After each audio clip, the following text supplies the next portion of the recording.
गायत्री मंत्र का दूसरा भाग आज समझने का प्रयास करेंगे।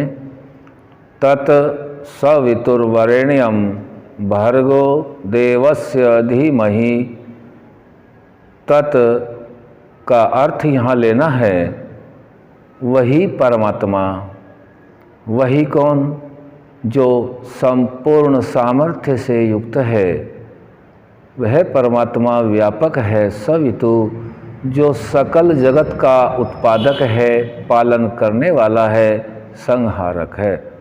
उसी परमात्मा जिसने ये सकल जगत उत्पन्न किया है, धारण किया है, रचन पालन करता है। सवितु वरेण्यम, उस परमपिता परमात्मा का हम वर्ण करें, चयन करें, गुणों से देखें। इतने बड़े इस विराट पूरे ब्रह्मांड को कौन शक्ति बना सकती है? कितनी महान वो शक्ति है। सभी कुछ बना करके खुद ही धारण कर रखा है और सभी को नियम में चला रहा है। कोई भी तो जड़ या चेतन उसके नियमों का उल्लंघन नहीं करता और न ही उनमें उल्लंघन करने का इतना सामर्थ्य है। ऐसे परमपिता परमात्मा का हम वर्ण करें। भर्ग, आगे शब्द आया है भर्ग। भर्ग कहते हैं क्लेश रहित। जो इतने संपूर्ण सामर्थ्य से युक्त परमपिता परमात्मा है, वह सब क्लेशों से दूर है, हमको भी दूर कर सकता है। भर्ग क्लेश रहित वह परमात्मा है। कोई भी तो किसी तरह का क्लेश नहीं है। शास्त्र वेद में आया है जो परमात्मा का ज्ञान है। भर्ग क्लेश 5 प्रकार के हैं। पहला अविद्या, दूसरा अस्मिता, तीसरा राग, चौथा द्वेष और 5वां अभिनिवेश। 5 प्रकार के क्लेश बताए गए हैं। वह परमपिता परमात्मा 5 क्लेशों से दूर है। हम उसकी उसी रूप में प्रार्थना उपासना इस गायत्री मंत्र से करते हैं। वह 5 क्लेश हमारे दूर करने की सामर्थ्य रखता है। पहला है अविद्या। अविद्या अर्थात जो वस्तु, जो पदार्थ जैसा है उसको उसी के विपरीत मान लेना अविद्या है। जो जैसा है उसको वैसा ही जानना, मानना और आचरण में लाना विद्या है। परमात्मा कैसा है, कैसे रचना करता है, कितनी व्यापक सत्ता है, इस प्रकार से हम जान लेंगे तभी हम इस गुण को धारण करेंगे और इस दुख से दूर होएंगे। अविद्या वाला जो दुख है इससे दूर हो सकते हैं। दूसरा है अस्मिता।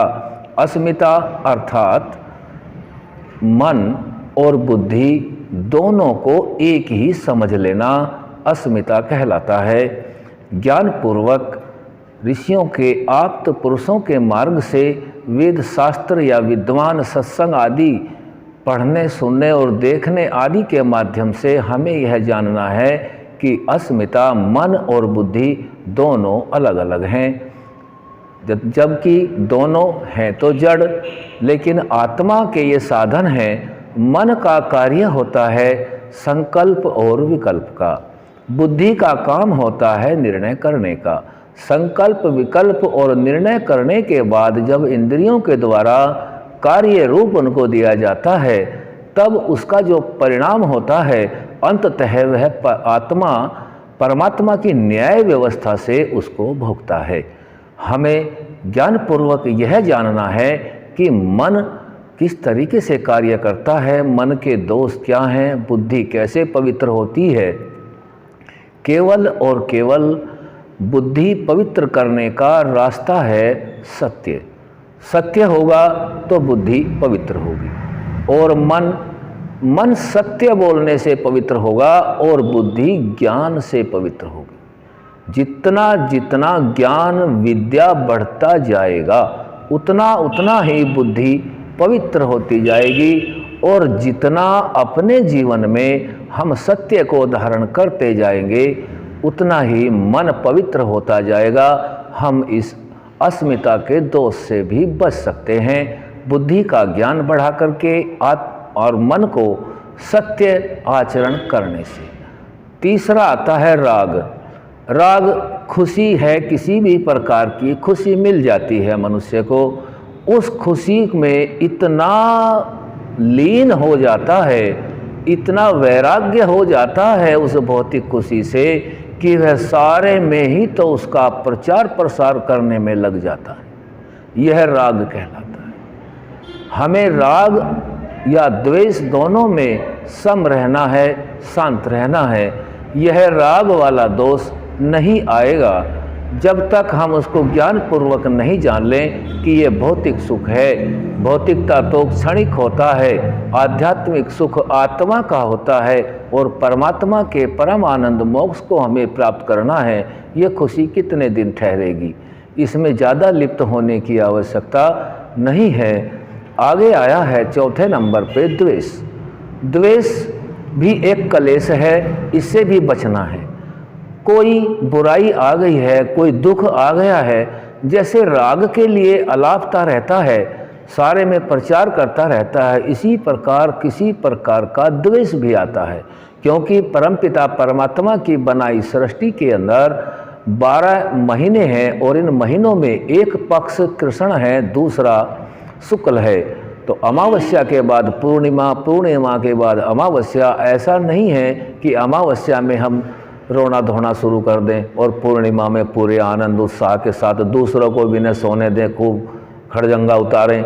ऐसा नहीं है। तो द्वेष और राग में हमें कोई ज़्यादा लिप्त नहीं होना है। ये परमात्मा की व्यवस्था है, उसके न्यायपूर्वक हमें जो भी मिला है द्वेष, उसको सहन करें, उससे दूर करने के लिए प्रयास करें। विद्वानों के संग में जाएं, विद्या ग्रहण करते रहें और अपनी दिनचर्या को नियमित समय अनुसार आगे चलाते रहें। ये आपको चौथा नंबर द्वेष के बारे में बताया। पांचवा जो कारण है, पांचवा कारण है अभिनिवेश। अभिनिवेश जो कि पांचवा क्लेश होता है अभिनिवेश। अज्ञानता पूर्वक अविद्या से, स्वार्थ, लोभ, लालच या अपने आसपास के वातावरण से या स्वयं मन के निर्णय से मनुष्य यह जान लेता है और विश्वास कर लेता है कि मैं कभी नहीं मरूंगा, मुझे नहीं मरना है। हम रोज अपने जीवन में अनेक आत्माओं को शरीरों से अलग यानी कि शरीर की मृत्यु को देखते रहते हैं, लेकिन अपने बारे में हम ये भूल जाते हैं कि एक दिन हमारा शरीर भी ऐसे ही पूरा होना है। इसी प्रकार से इस क्लेश से बचा जा सकता है कि हम इसको माने। एक दिन सभी का शरीर पूरा होगा, जिसका जन्म होता है उसका मृत्यु उसी दिन ये तय हो जाता है, वो क्षय को प्राप्त होने लगता है। जो वस्तु, जो पदार्थ परमात्मा के या मनुष्य के द्वारा बनाए जाते हैं वो एक दिन क्षय को प्राप्त होते हैं। अपना जीवन सभी की कुछ सीमा है। इसी प्रकार परमपिता परमात्मा के द्वारा बनाया गया मनुष्य का शरीर, इसकी भी सीमा है और पूरे ब्रह्मांड का भी समय है। ये सब बने हुए हैं, इन सभी का एक दिन प्रलय होना है। शरीर हो, ब्रह्मांड हो, सूर्य, चंद्रमा, नक्षत्र आदि, चाहे मकान, दुकान, यान, स्थान, जितना भी है सभी का तो प्रलय होना है। ये अपने मन से सभी निकाल के रखें, परमपिता परमात्मा की व्यवस्था में रहें और ये विचार करके देखें कि हमें भी एक दिन मृत्यु का ग्रास बनना है। अस्मिता, ये पांचों आपने भर्ग रहित कलेश के गुण जाने। भर्ग देवस्य, आगे आया है देवस्य, काम ना करने के योग्य। वही परमपिता परमात्मा जो कलेशों को भी भस्म कर देता है और वर्ण करने के योग्य है, सकल जगत का उत्पादक है, अनंत गुणों की खान है, संपूर्ण सुख उस परमपिता परमात्मा के पास है। देवस्य, उसी की हम कामना करें, धीमहि और धारण करें। यह गायत्री मंत्र का दूसरा भाग आपने सुना है। इस प्रकार से विचार करने से ही गायत्री मंत्र का हमें लाभ मिल सकता है। जो अर्थ नहीं जानता, केवल गायत्री मंत्र तोता रटन की तरह बोलता रहता है, आचरण में नहीं लाता, परमात्मा पर विश्वास नहीं करता, उसके बारे में न जानता और न जनाता, उसको कोई लाभ मिलने वाला नहीं है। ओम सम।